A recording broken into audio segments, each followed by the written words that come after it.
this online learning platform Cognitive. Here we are discussing about the chapter Heredity and Evolution, in which this is an introductory video. Alright, we have discussed about heredity, their traits, about characters, about genes, about alleles, and now we are going to discuss about what is evolution, what is the significance of evolution, how it occurred, what kind of theory are present. Okay? So now we are going to discuss about evolution in briefly, and then we will cover it in very detailed way. So now, first of all, what is evolution? Alright, what is evolution?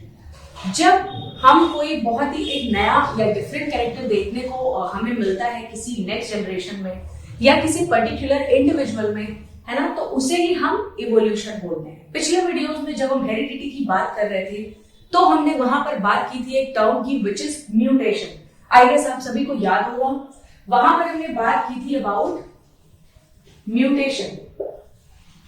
Mutation ही एक basis होता है किसका? Evolution का. जब तक mutation नहीं होगा evolution possible ही नहीं है. What is mutation? I guess आप सभी को थोड़ा थोड़ा सा याद आ रहा होगा. What is mutation? Sudden change in genes is known as mutation. Alright, और जब ये चेंजमेंट होता है तो कोई एक स्पेशल या डिफरेंट टाइप ऑफ कैरेक्टर निकल करके आता है किसी नेक्स्ट जनरेशन में, जिसे कि हम इवोल्यूशन मानने लग जाते हैं. ठीक है, इवोल्यूशन के सबसे अच्छे एग्जांपल्स हैं हम खुद, ह्यूमन बीइंग्स. कैसे? क्योंकि काफी सारी अगर हम अपने पीछे की जनरेशंस को देखें या स्पीसीज को देखें, हमसे कम डेवलप्ड स्पीसीज को देखें, तो कहीं ना कहीं हम पाते हैं कि वो हमारे एंसेस्टर्स हैं. कैसे हम ऐसा बोल सकते हैं कि वो हमारे एंसेस्टर्स हैं? इस तरह से बोल सकते हैं क्योंकि काफी ज्यादा सिमिलैरिटीज पाई गई हैं, और जब किसी दो स्पीसीज के बीच में सिमिलैरिटीज पाई जाती हैं तो कहीं ना कहीं ये काफी पॉसिबिलिटी बढ़ा देती है इस बात की कि हमारे जो एंसेस्टर्स रहे होंगे वो कॉमन रहे होंगे. ठीक है, तो यहां से शुरुआत होती है इवोल्यूशन की. इवोल्यूशन एक बहुत ही ज्यादा बेनिफिशियल प्रोसेस है. ठीक है, ये एक स्टेबिलिटी को, किसी भी स्पीसीज की स्टेबिलिटी को काफी हद तक एनहांस कर देती है, वहीं डिफरेंट स्पीसीज बनाने में भी हेल्प करती है. आप सोचिए अगर इवोल्यूशन ही ना हो तो क्या इतने टाइप की स्पीसीज पॉसिबल हैं? और कोई एक टाइप की स्पीसी क्या पूरे वर्ल्ड के सारे सिस्टम को चला सकती है? नहीं चला सकती है. ठीक है, तो ये सारी चीजें हमें ध्यान में रखनी है कि what is evolution and what is the significance of evolution. तो इस इंट्रोडक्शन की वीडियो में हम डिस्कस करेंगे कि कौन कौन से मेन पॉइंट्स है इवोल्यूशन के अंदर. ठीक है, क्या क्या आपके सिलेबस में है, क्या क्या हमें पढ़ना है. ठीक है, तो जो सबसे पहली चीज हमें पढ़नी है about evolution is the origin of life.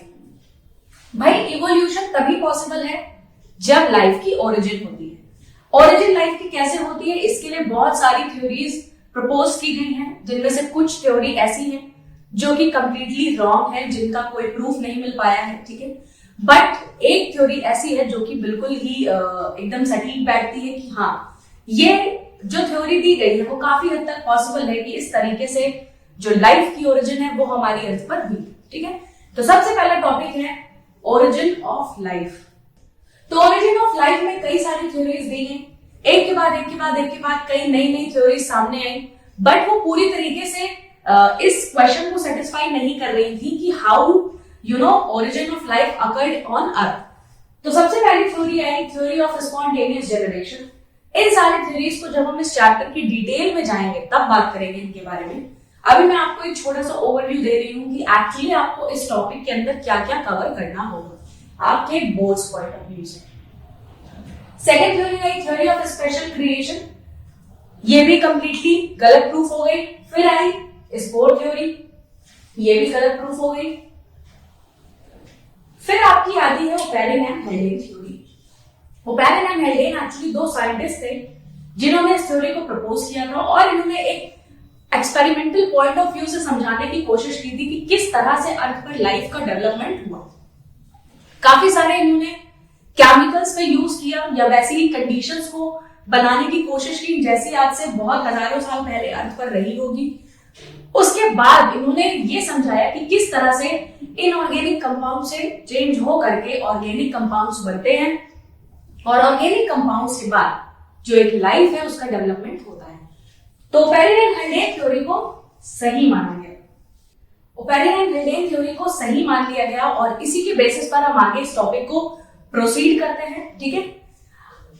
After the topic origin of life, यानी इसके बारे में समझने के बाद हमें पढ़ना है अबाउट ट्रेड्स, है ना। ट्रेड्स के बारे में हमने हेरिडिटी वाले टॉपिक में बात की थी। ट्रेड्स क्या है? वो कैरेक्टर जो किसी की इंडिविजुअलिटी को शो करते हैं, these are known as traits, ठीक है। तो ट्रेड्स दो टाइप के होते हैं, acquired traits and inherited traits. I guess जिन्होंने मेरा लास्ट वीडियो देखा है अबाउट हेरिडिटी, उन्हें बहुत अच्छे से पता होंगे कि एक्वायर्ड ट्रेड्स और हेरिडिटरी ट्रेड्स क्या क्या होते हैं। तो एक्वायर्ड ट्रेड्स वो होते हैं जो हम आफ्टर बर्थ अपने एनवायरमेंट से सीखते हैं। बात करना, हमारी language, dancing, reading and you can say that singing, dancing, ये सारी चीजें जो हम अपने एनवायरमेंट से एक्वायर करते हैं, ये सारे आते हैं किसके अंदर? एक्वायर्ड ट्रेड्स के अंदर। वहीं अगर हम इनहेरिटेड ट्रेड्स की बात करें तो इनहेरिटेड ट्रेड्स वो होंगे जो कि हमें बाय बर्थ मिलते हैं, यानी उसमें हम कुछ भी चेंजमेंट नहीं कर सकते, हम उसमें चूज नहीं कर सकते कि हमें ये करना है या ये नहीं करना, या हमें ये पर्टिकुलर ट्रेड चाहिए, ये पर्टिकुलर ट्रेड नहीं चाहिए। ये वो चीजें हैं जो हमें बाय बर्थ अपने पेरेंट्स से एज एन एसेट मिलती हैं ऑटोमेटिकली, ठीक है। अब हम बात करेंगे किसके बारे में? स्पेसिएशन। स्पेसिएशन एक टर्म है जो कि बहुत इंपॉर्टेंट है इस टॉपिक के लिए, और इसकी डेफिनेशन और इसके बारे में जानना आपके लिए बहुत ज्यादा इंपॉर्टेंट है, क्योंकि डायरेक्टली क्वेश्चन पूछता है both that what is speciation and what are the factors that affect speciation. Alright, what is speciation? A group of organisms whose members inbreed among themselves to produce fertile offspring constitute a species and a process of development of one or more species from an existing species.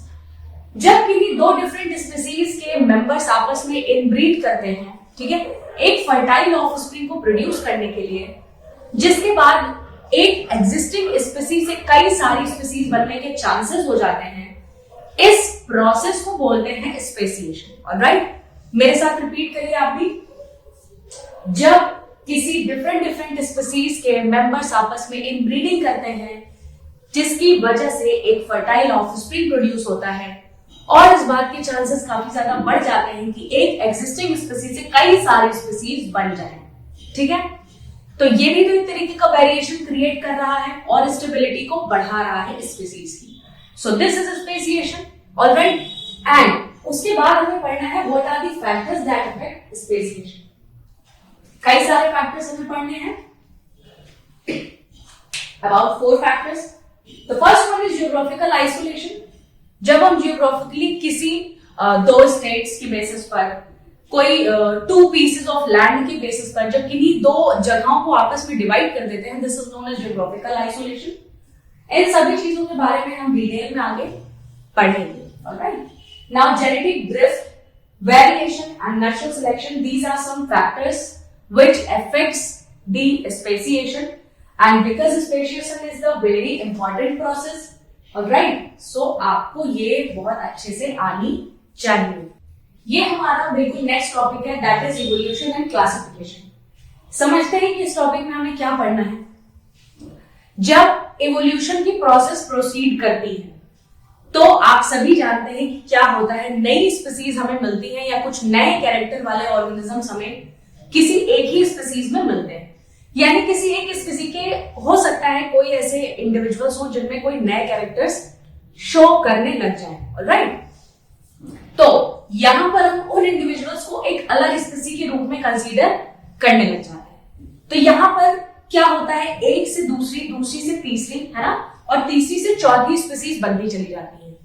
तो इन species के बारे में पढ़ने के लिए या जानने के लिए यह पॉसिबल नहीं हो सकता है कि हम एक एक इंडिविजुअल की स्टडी कर सकें, ठीक है, क्योंकि कितनी ज्यादा वैरायटी ऑफ स्पीसीज प्रेजेंट है, और स्पीसीज के बाद अगर हम उनके इंडिविजुअल्स के बारे में बात करें तो ये बिल्कुल भी पॉसिबल नहीं है कि आप हर एक ऑर्गेनिज्म के बारे में इंडिविजुअली स्टडी कर पाए, ठीक है। तो इस प्रॉब्लम का सॉल्यूशन है क्लासिफिकेशन, ठीक है। क्लासिफिकेशन, आपने क्लास 9th में एक चैप्टर पढ़ रखा होगा, डाइवर्सिटी इन लिविंग ऑर्गेनिजम्स, है ना। आई होप आप सबने पढ़ा होगा बहुत अच्छे से। उस चैप्टर में यह बताया गया था कि कितने टाइप में प्लांट्स को या एनिमल्स को डिवाइड किया गया है, उनके कुछ स्पेशल कैरेक्टरिस्टिक्स के बारे में आपने पढ़ा होगा। ऑलराइट, तो वही है क्लासिफिकेशन। और क्लासिफिकेशन का सिग्निफिकेंस क्या है कि स्टडी में आसानी होना।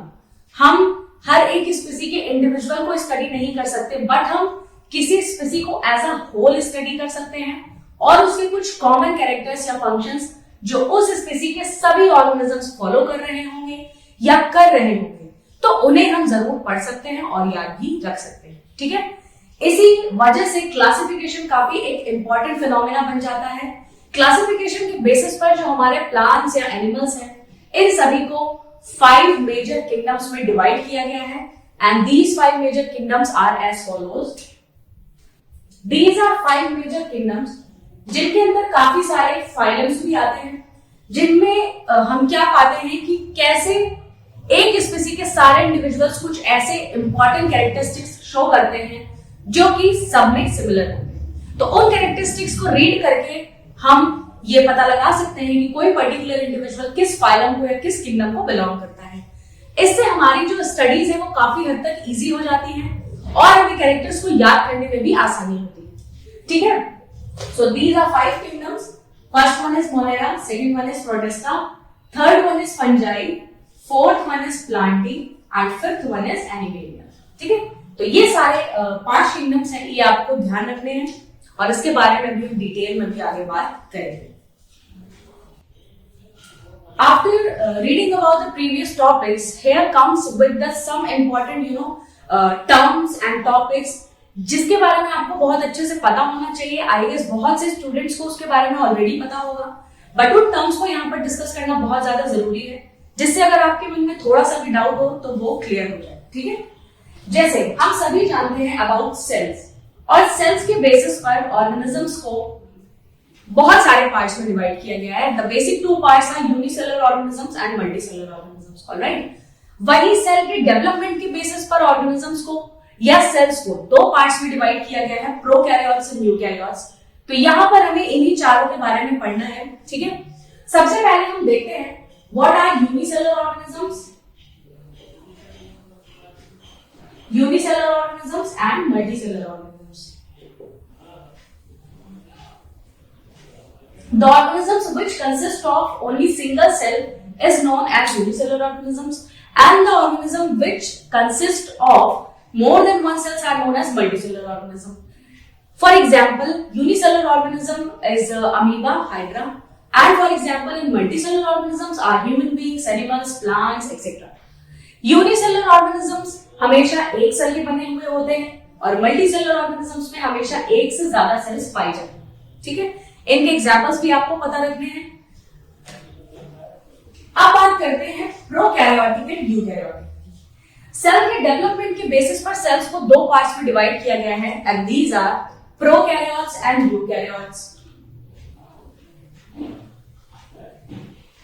Prokaryotic and eukaryotic.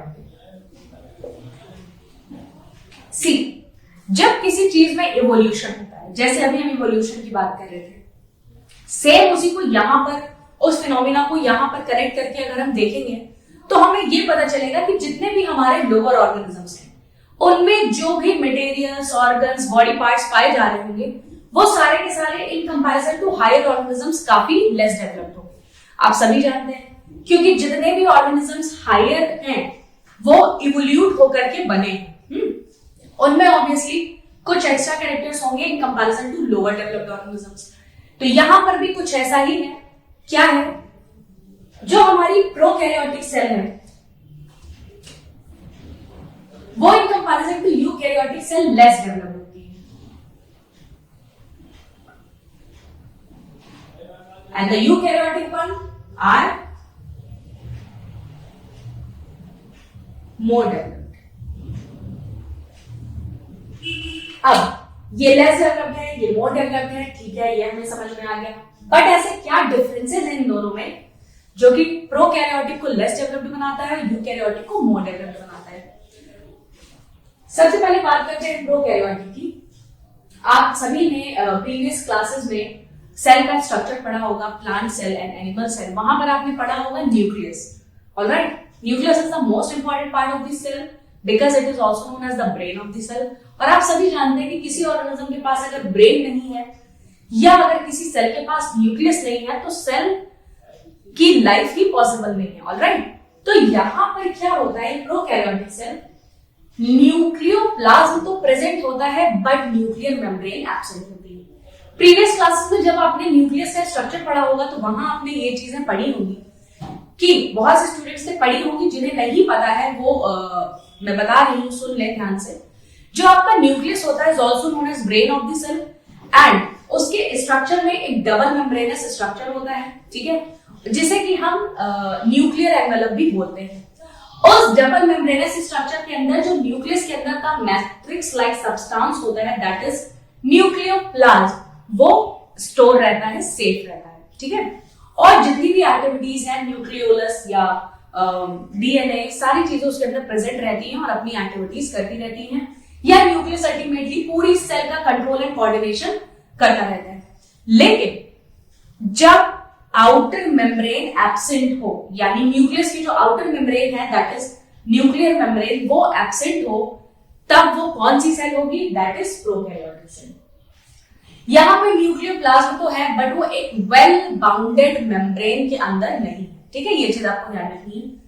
तो ये हो गया पहला डिफरेंस। वही यूकैरियोटिक में क्या है, एक वेल बाउंडेड न्यूक्लियस प्रेजेंट है, यानी न्यूक्लियस मेम्ब्रेन के अंदर न्यूक्लियोप्लाज्म या न्यूक्लियस का सारा मटेरियल प्रेजेंट है।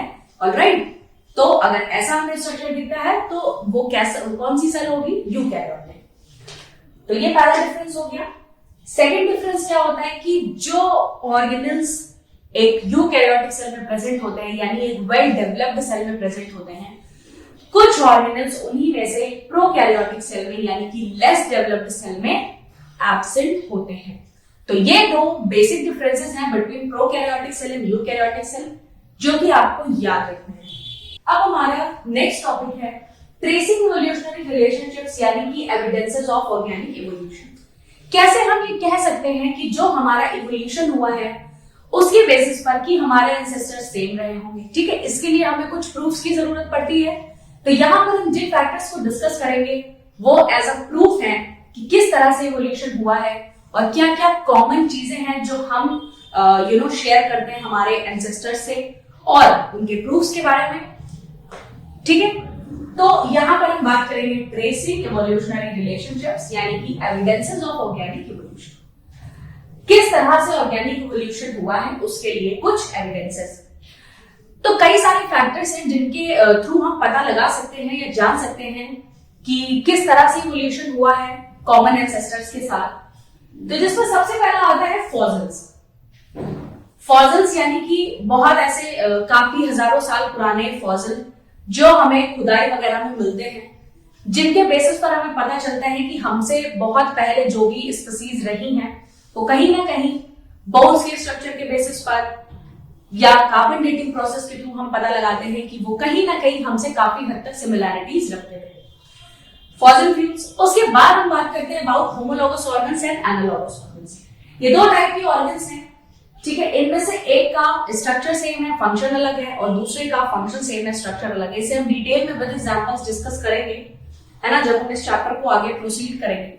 तो ऑर्गन के स्ट्रक्चर के बेसिस और फंक्शंस के बेसिस पर भी हम ये सिमिलैरिटी देख सकते हैं हमारे पीछे एंसेस्टर्स में कि किस तरह से हमें काफी सारी कॉमन चीजें देखने को मिलती हैं।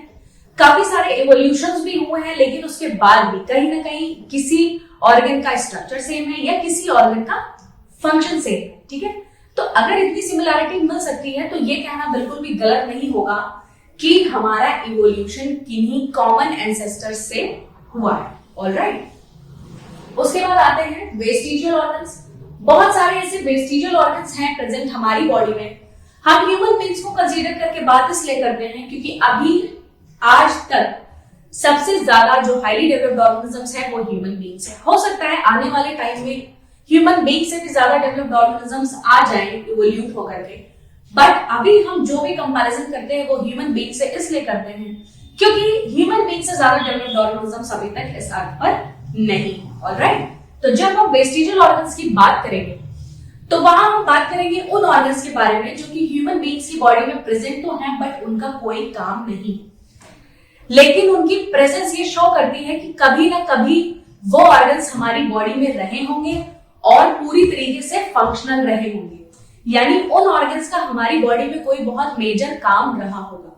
ठीक है, तो और वो अब क्योंकि हमें उन ऑर्गन्स का काम नहीं है तो धीरे धीरे वो हमारी बॉडी में as a vestigial organs present है बट कंप्लीटली डिसअपियर नहीं हुए हैं, या ऐसा भी हो सकता है कि आने वाली कुछ जनरेशंस में वो कंप्लीटली डिसअपियर हो जाए। ऑलराइट, फॉर एग्जाम्पल आप सभी आपके आई के कॉर्नर पर यहाँ एक पिंक कलर की थिन शीट लाइक स्ट्रक्चर देखते हैं, और ऐसा शीट लाइक स्ट्रक्चर पाया जाता है फिशेस में जो उनकी आई को कवर रखता है, जिससे उन्हें स्विमिंग में कोई भी प्रॉब्लम ना फेस करनी पड़े। क्योंकि हमें स्विमिंग नहीं करनी है तो हम लोगों में इस थिन शीट का, थिन मेम्ब्रेनस लाइक स्ट्रक्चर का कोई काम नहीं है, ये श्रिंक होकर के बिल्कुल कॉर्नर पे आ गई है और एज अ वेस्टिजियल ऑर्गन हमारी बॉडी में है। हो सकता है आने वाली आगे की जनरेशंस में ये कंप्लीटली डिसअपियर हो जाए, बट इस थिन मेम्ब्रेनस शीट की प्रेजेंस ये शो करती है कि कहीं ना कहीं हम भी एक्वाटिक एनिमल्स से ही इवोल्यूट होकर के हायर ऑर्गेनिजम्स में कन्वर्ट हुए। ऑलराइट,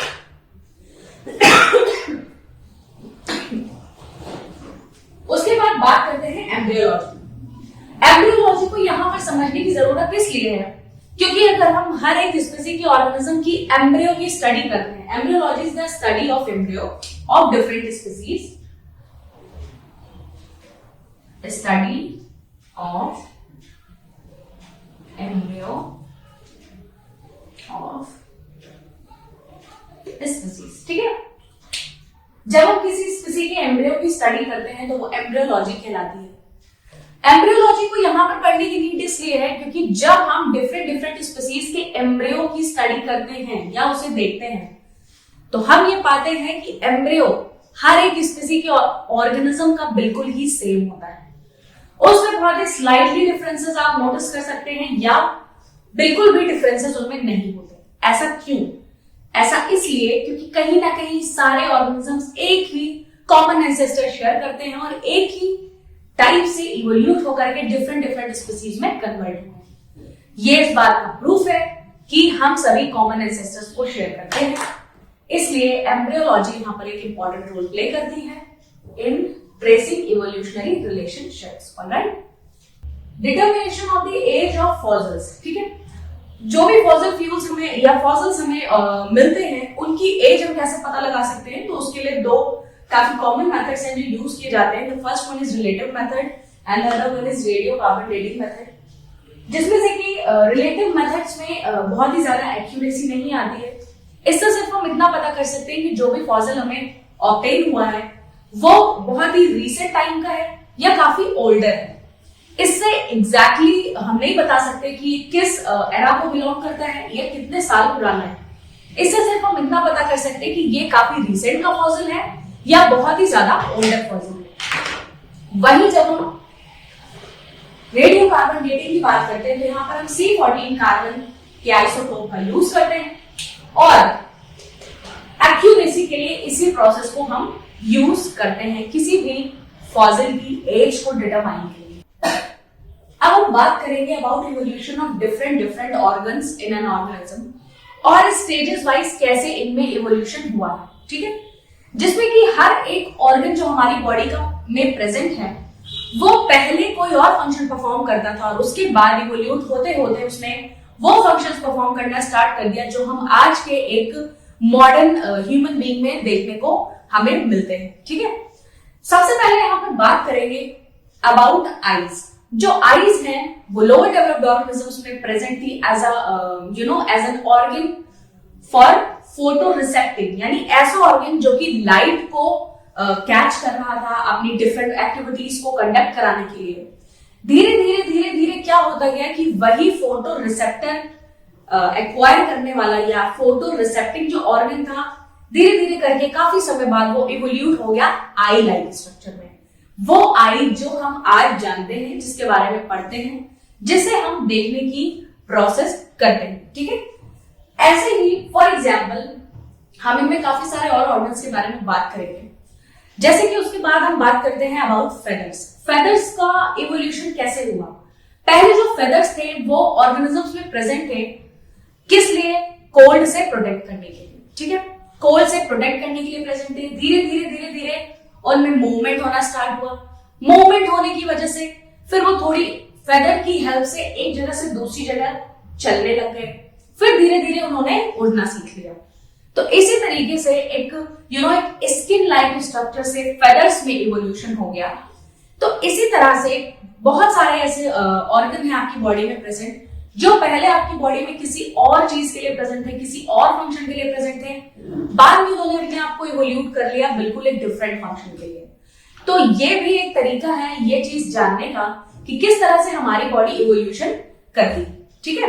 और इवोल्यूशन हमेशा उस बेसिस पर होता है जो हमारी बॉडी की डिफरेंट डिफरेंट प्रोसेसेस को फैसिलिटेट करता है या हमारी एक स्टेबिलिटी को मेंटेन करने में हेल्प करता है। स्पीसीज की एक बहुत ही खास बात होती है, जैसे ही उन्हें लगता है कि वो कंप्लीटली एक्सटिंक्ट होने वाले हैं, तो उनमें से कुछ ऐसे, फॉर एग्जाम्पल अगर कोई इन्वायरमेंटल कंडीशन एडवर्स आ गई है ना, यानी कि अगर कोई स्पीसी के इंडिविजुअल्स हैं वो कोल्ड में रहना पसंद करते हैं या ये उनका नेचुरल हैबिटेट है, बट अचानक से उस पर्टिकुलर प्लेस पर काफी ज्यादा हॉट वेदर होने लग गया, तो अब क्या होगा, धीरे धीरे उस स्पीसी के इंडिविजुअल्स एक्सटिंक्ट होना स्टार्ट हो जाएंगे, ठीक है। तो वहां पर कुछ ऐसे इंडिविजुअल्स होंगे जो उस एडवर्स कंडीशन के हिसाब से अपनी बॉडी को एडजस्ट नहीं करा पाएंगे और वो एक्सटिंक्ट हो जाएंगे। लेकिन वहीं कुछ ऐसे भी मेंबर्स होंगे जिनके अंदर इवोल्यूशन की प्रोसेस ऑलरेडी चल रही होगी, है ना, वो क्या करेंगे, अपनी बॉडी में कोई एक ऐसा नया कैरेक्टर इवोल्यूट कर लेंगे जिसकी वजह से वो उस हॉट वेदर में भी सर्वाइव कर पाएंगे। इस तरह से एक स्पीसी में डिफरेंट डिफरेंट कैरेक्टर्स का डेवलपमेंट होता रहता है टाइम टू टाइम, अपनी स्टेबिलिटी को मेंटेन करने के लिए या अपनी स्पीसीज की स्टेबिलिटी को मेंटेन करने के लिए या पॉपुलेशन को मेंटेन करने के लिए। कोई भी स्पीसी अगर इस अर्थ पर है तो वो कभी नहीं चाहती कि उसकी पॉपुलेशन कंप्लीटली एक्सटेंड हो। फॉर एग्जाम्पल जैसे ह्यूमन बींग्स नहीं चाहते।